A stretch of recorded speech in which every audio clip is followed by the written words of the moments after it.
Hello and welcome. Today we're going to demonstrate how to install weep screed on a home that was built in a time when weep screed was not available. You'll usually find this type of situation on homes built before the 1970s. The weep screed was created in an attempt to slow down the wicking action that occurs when moisture from wet soil absorbs into the stucco system, which causes blisters on the stucco surface. In many cases, the stucco would degrade beyond the surface and penetrate into the scratch and brown coats, turning the entire system into powder. In really severe cases, the moisture that wicked into the wall would be there for such a long period of time that stucco wire netting would rust to a point where it had no integrity to it and wasn't able to hold the stucco system together, as it was designed to do. Most houses built prior to the 1970s were painted to achieve a particular color, but what people really didn't know is that paint actually held in moisture, causing blistering to be accelerated. You see, stucco is porous in the same way a sponge is porous. If stucco were unpainted, the moisture wicked into it would evaporate through the stucco surface. But with paint covering it, the paint acted as a moisture barrier and prevented the moisture from evaporating. When you have a tar paper barrier behind the stucco, preventing moisture from entering the house, and you place a paint barrier on the exterior side of the stucco, it's like placing a wet sponge in a Ziploc bag and expecting it to dry. Well, it doesn't. When moisture has no place to go, it just sits in the stucco and begins to degrade the stucco, turning it into a powder form.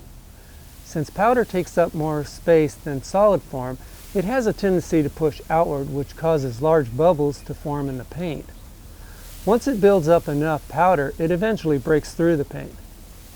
Now, if the soil is constantly wet, the wicking action never stops, and the stucco becomes more and more degraded. Even if your stucco was never painted, and the moisture was constantly introduced, whether or not from wet soil or from sprinklers hitting it on a daily basis, this process of degrading the stucco would still happen. Today we're going to remove the damaged stucco along the base of the wall and install weep screed in an attempt to stop the wicking action of moisture from the soil.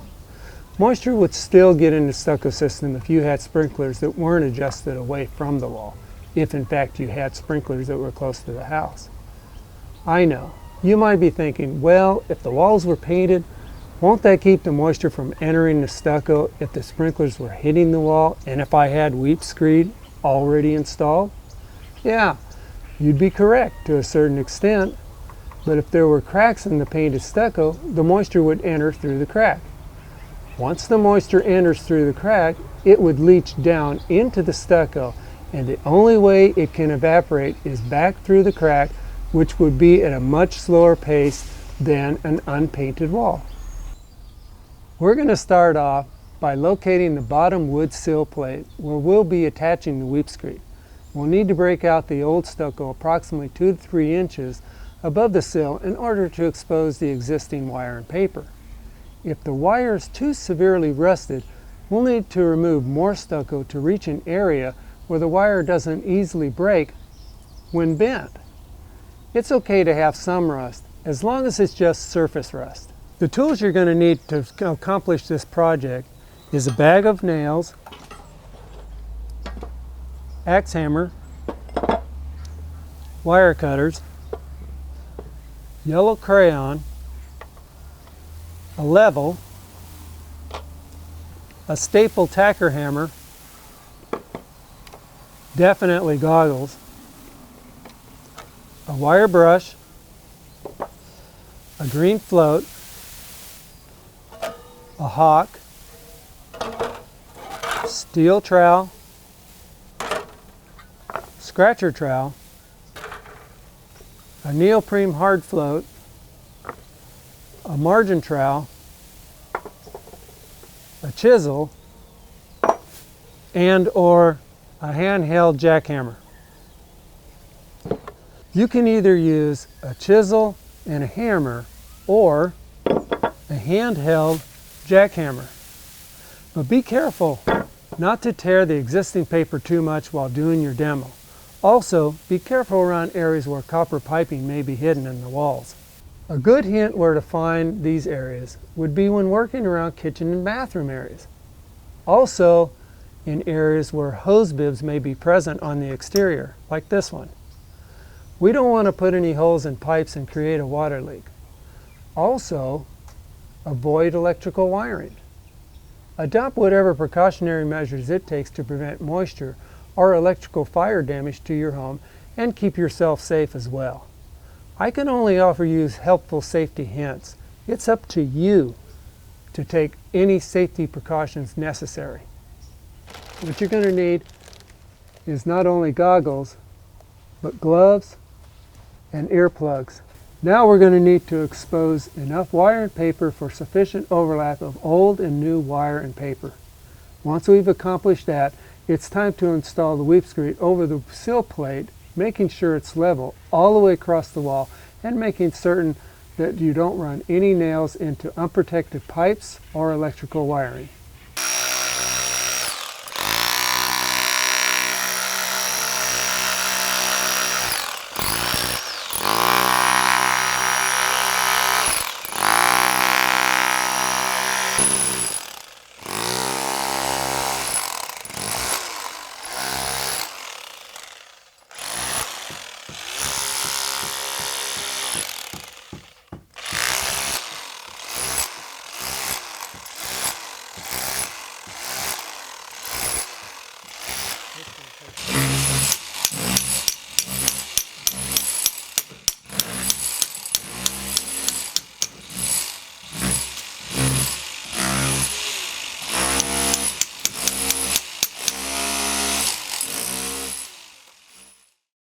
Now that we've exposed the wire and paper, it's time to install the weep screed over the sill plate, making sure it's level all the way across the wall and making certain not to run any nails into any unprotected pipes or electrical wiring. In the areas where the stucco has blistered but hasn't gotten so bad that the wire is also damaged, take a wire brush and clean the damaged stucco as best as you can. Mix up a solution of concrete adhesive and brush it into these areas. This will soak into the existing stucco and bond any areas that you may have missed with the wire brushing. When finished with that, cut a few strips of new grade D building paper and place them over the studs and under the grade D paper. Tack them down and continue this process across the rest of the wall. Be certain when installing the paper that you are getting enough new paper under the old paper. A good 3 to 4 inches would suffice. It's very important to get proper paper overlap. Also, get your new paper under and above any tears in the existing paper, like this.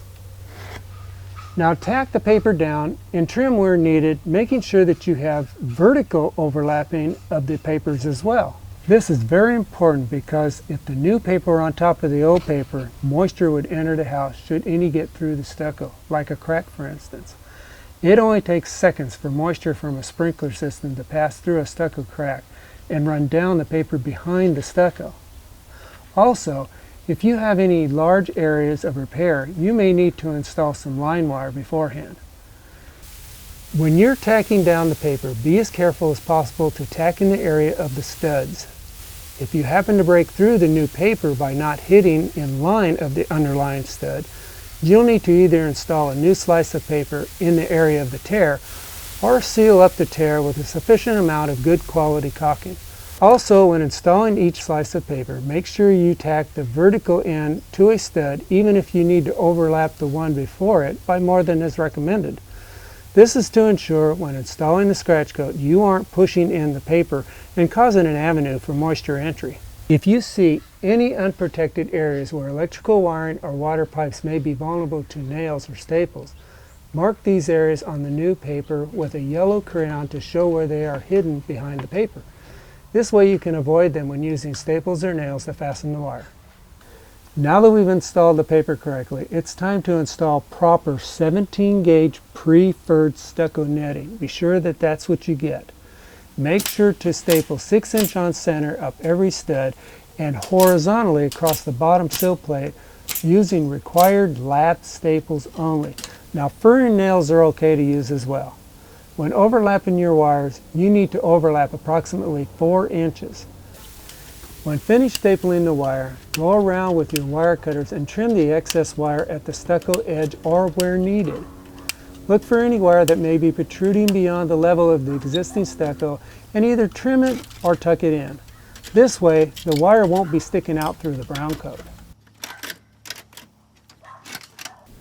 Now that we properly installed the weep screed and lath material, it's time to install the scratch coat. Depending on what your building code requires, you may need to get a permit and have the lath inspected prior to applying the scratch coat. Mix the scratch coat to 1 part Portland plastic cement and 3 parts washed plaster sand. Mix thoroughly to a consistency that is workable with hand tools and start applying it to the lath. Once finished, use a scratcher trowel to roughen up the scratch coat. This is in preparation for the brown coat. It may take a couple of days, but when the scratch coat has hardened enough to accept the brown coat, it's time to install the brown coat. The mixture and consistency of the brown coat is the same as the scratch coat. Once the application is finished, take a straight edge and scrape the surface of the existing stucco and the weep screed. This procedure will straighten the surface of the new brown coat. Once finished with that, roughen up the surface with your neoprene hard float, clean your work area up, and allow it to set for approximately 7 days. With that said, we'll see you in a week. Hello again. Well, we've let this set for a week and now it's time to install the final finish coat. Since this is to be painted, we found a color that comes as close as possible to the original painted color from a stucco color chart. Now that we found a color, it's time to apply the color coat. During this procedure, make sure you wear safety glasses. Color coat has lime in it and is extremely harmful to your eyes if you should get any splashed into them. If this does happen, flush the eye with clean water and seek medical attention right away. For this application, since this is a sand finish type texture, we're going to apply the color coat with a red sponge float. But before we do this, we need to apply a concrete adhesive using manufacturer's recommendations over the existing painted surface. I would recommend spreading the glue further than you need to overlap the existing stucco with your new stucco. This is to ensure a good bond of the new stucco to the paint. Apply the color coat and in a circular motion, blend the new stucco to the existing, making sure you completely conceal the brown.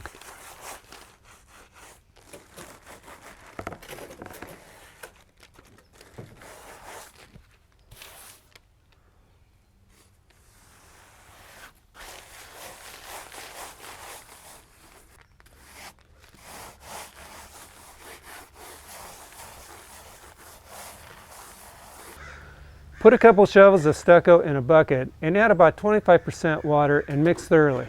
Then brush the exposed foundation with the colored slurry. I know you're probably thinking that, Ed, that's not the right color. Well, actually, stucco when it dries turns really light in color. So I think we're going to end up with a pretty close color once it's all dried out. Well, that does it for the weep screed installation. All we need to do now is wait approximately 28 days for all of this to harden and dry and apply paint over the new stucco to match the existing paint. Thanks for watching.